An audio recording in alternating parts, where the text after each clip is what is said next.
در پاسگاه پلیس. آقا ببخشید، پاسگاه پلیس کجاست؟ در خیابان فردوسی کنار پارک یک پاسگاه پلیس هست. سرکار، لطفاً به من کمک کنید. پسر من گم شده است. لطفاً آرام باشید. پسرتان کی و در کجا گم شده است؟ حدود نیم ساعت پیش در پارک تفریح. لطفاً بگویید پسرتان چند سال دارد و چگونه است؟ 7 سال دارد و لاغر است. صورتش گرد است با چشمهای سبز و موهای بور. چه لباسی داشت؟ پیراهن سفید آستین کوتاه، شلوار جین و کفش‌های مشکی داشت. آیا نشان مخصوصی دارد؟ بله، یک خال روی گونه اش دارد. نگران نباشید. مأموران پلیس در چند دقیقه او را پیدا خواهند کرد.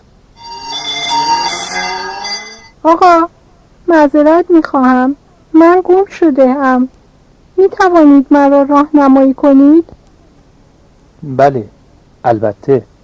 نشانی یا شماره تلفن خانه تان را می دانی؟ آدرس خانه را نه، اما شماره تلفن را می دانم. ناراحت نباش. با من به پاسگاه بیا. در آنجا خانواده ات را پیدا خواهیم کرد.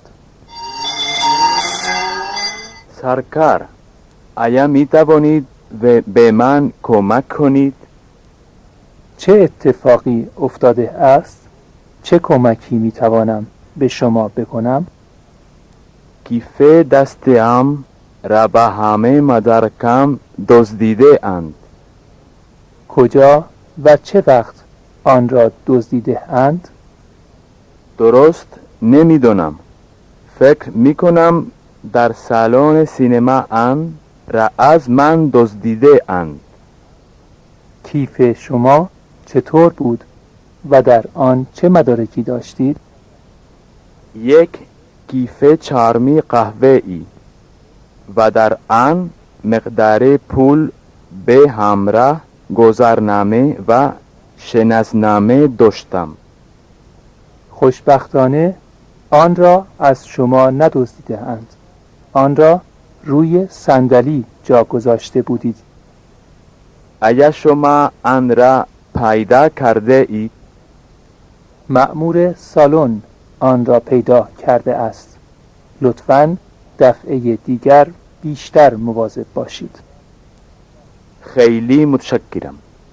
توجه فرمایید. توجه فرمایید. یک دختر بچه 8 ساله در پارک پیدا شده است. والدین بچه لطفاً به پاسگاه پلیس مراجعه کنند.